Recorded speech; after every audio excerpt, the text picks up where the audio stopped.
ये कोरोना के अपडेट हमने आपको बताए। इंदौर में फिर से स्थितियां बिगड़ती हुई नजर आ रही हैं। सहयोगी अरुण इस वक्त फोन पे हमारे साथ जुड़े हुए हैं। देवव्रत हमारे साथ छत्तीसगढ़ रायपुर से जुड़े हुए हैं। रायपुर में जिस तरीके से आंकड़ा बढ़ रहा है, सबसे पहले अरुण मैं आपके पास आना चाहूंगा। एक जो आंगनवाड़ी कर्मचारी हैं उनकी मौत हुई है, इसके अलावा बढ़ते हुए आंकड़े बहुत शॉर्ट में प्लीज अरुण।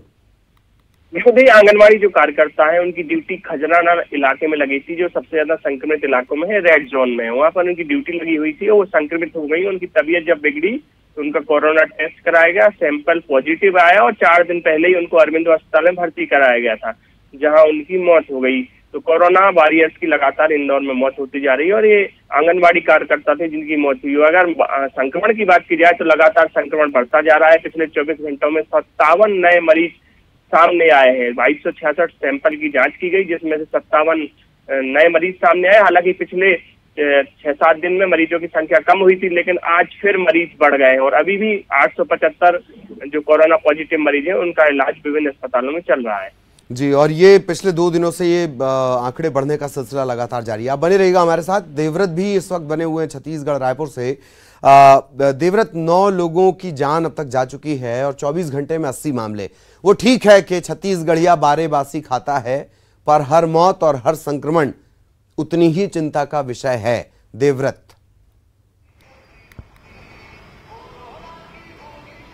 यकीनन ये चिंता का विषय इसलिए भी है क्योंकि लगातार संक्रमण के आंकड़े बढ़ रहे हैं, ये घटने का नाम नहीं ले रहे हैं और कुल मरीजों की जो संख्या है वो 1864 यानी तकरीबन 2000 के करीब पहुंच गई है, जिसमें 756 जो है ये एक्टिव केस हैं और कल ही जो है 88 नए केस आए हैं। राहत की बात यह कि 166 डिस्चार्ज भी हुए हैं, लेकिन अभी अतिरिक्त सावधानी की जरूरत राजधानी वासियों को है, छत्तीसगढ़ वासियों को है, क्योंकि अब जिस तरह से छत्तीसगढ़ में ये देखने को मिल रहा है कि लगातार मामले बढ़ रहे हैं और सबसे अहम बात ये भी कि ऐसे मरीज जो ज्यादातर सामने आ रहे हैं जिनकी कोई ट्रैवल हिस्ट्री नहीं है, तो ऐसे में कम्युनिटी स्प्रेड का खतरा जो है वो ज्यादा बढ़ चुका है, न सिर्फ रायपुर में बल्कि पूरे छत्तीसगढ़ में। और जो 80 मरीज कल मिले हैं उसमें से 25 मरीज तो केवल राजधानी रायपुर के ही है। तो ऐसे में रायपुर के लोगों को ज्यादा सतर्क रहना होगा, क्योंकि एक तरह से अनलॉक 1 में सब कुछ खुल गया है, 7 दिन पूरा मार्केट खुल रहा है और जिस तरह से सड़कों पर लोगों की भीड़ दिखाई दे रही है, तब ऐसे में सतर्कता खुद आम इंसान के हाथ में है, हमारे हाथ में है। अगर हम ही सही तरीके से नहीं रहेंगे और नियमों का पालन नहीं करेंगे तो ये स्प्रेड और भी बढ़ सकता है। तो इसलिए सतर्क रहने की जरूरत यहाँ पर आम नागरिकों को बहुत ज्यादा है। जी चलिए, बहुत बहुत शुक्रिया आपका देवव्रत इस तमाम जानकारी के लिए। अरुण भी हमारे साथ लगातार इंदौर से बने रहे। इंदौर में भी स्थितियां फिर से चुनौतीपूर्ण हो रही हैं। अरुण, आपका भी बहुत बहुत धन्यवाद। और इस वक्त बड़ी खबर का हम रुख कर रहे हैं, बिग ब्रेकिंग, चीन से जुड़ी हुई, चीन भारत सीमा विवाद से जुड़ी हुई। चीन के विदेश मंत्रालय ने गलवान घाटी पर दावा किया था और अब जवाब आया है भारतीय विदेश मंत्रालय का। मिनिस्ट्री ऑफ एक्सटर्नल अफेयर्स का ये कहना है कि इस तरीके के दावे करना सहमति के उलट है। विदेश मंत्रियों की कल बातचीत हुई थी, इसके बाद ये बातें निकलकर सामने आ रही हैं। बातचीत के बाद बयान जारी कर चीन ने यह दावा कर दिया था, गलवान घाटी वाला। भारत ने कहा कि 6 जून को सहमति बनी थी, इस पर दोनों देश तैयार हुए थे। सहमति को ईमानदारी से लागू करने पर दोनों देश तैयार हुए थे, लेकिन ईमानदारी नहीं बरती गई चीन की तरफ से।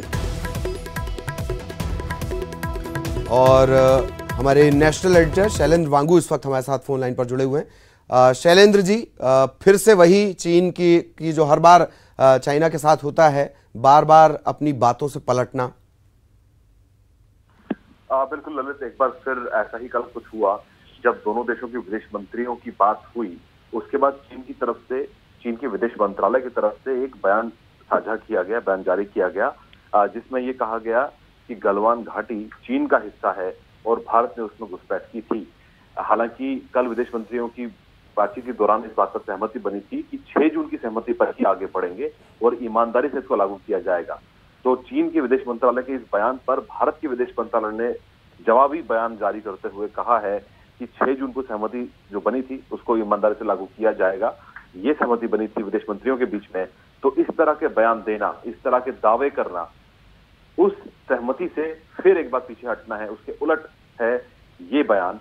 तो जाहिर तौर पर भारत भी अपने स्टैंड पर डटा हुआ है, भारत पीछे नहीं हट रहा है इस चीन के कभी हाँ कभी ना वाले मामले पे। लेकिन वहीं इसी बीच आपको बता दें कि कल 5 घंटे तक लेफ्टिनेंट जनरल लेवल यानी मिलिट्री लेवल पर बातचीत जारी रही है, लेकिन वो बेनतीजा निकली, उसमें कोई हल नहीं निकला। लेकिन माना जा रहा है कि आगे भी बातचीत जारी रखी जाएगी मिलिट्री लेवल पर।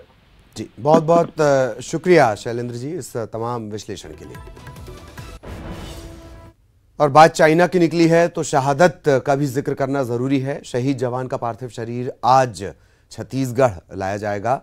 आपको बता दें छत्तीसगढ़ के गणेश कुंजाम ने अपनी शहादत दी है और आज दोपहर 1 बजे विशेष विमान से रायपुर पहुंचेगा गणेश कुंजाम का पार्थिव शरीर। चीन विवाद में शहीद हुए थे कांकेर के जवान गणेश कुंजाम। इसके बाद रायपुर से पैतृक गांव गिधौली उनकी पार्थिव देह ले जाएगी और पूरे राजकीय सम्मान के साथ उनका अंतिम संस्कार किया जाएगा।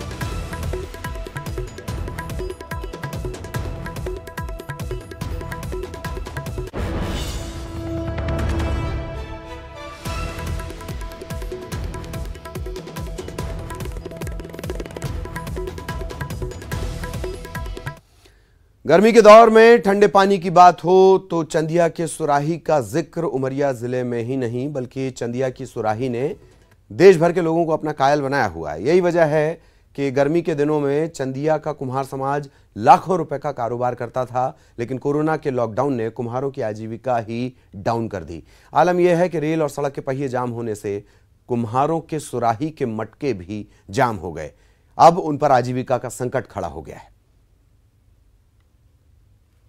परेशानी है कि सुराही मटका बनाए हैं जो वो देश प्रदेश में हम लोग कोने कोने में ले जाते थे, लेकिन लॉकडाउन के चलते नहीं ले जा पा रहे हैं। सुराही मटका हमारा पूरा जाम रखा है, कोई पैसा नहीं आ रहा और पैसा नहीं आया तो हमारा घर खर्चा नहीं चल रहा। लॉकडाउन के कारण सर एक भी धंधा नहीं हो पाया।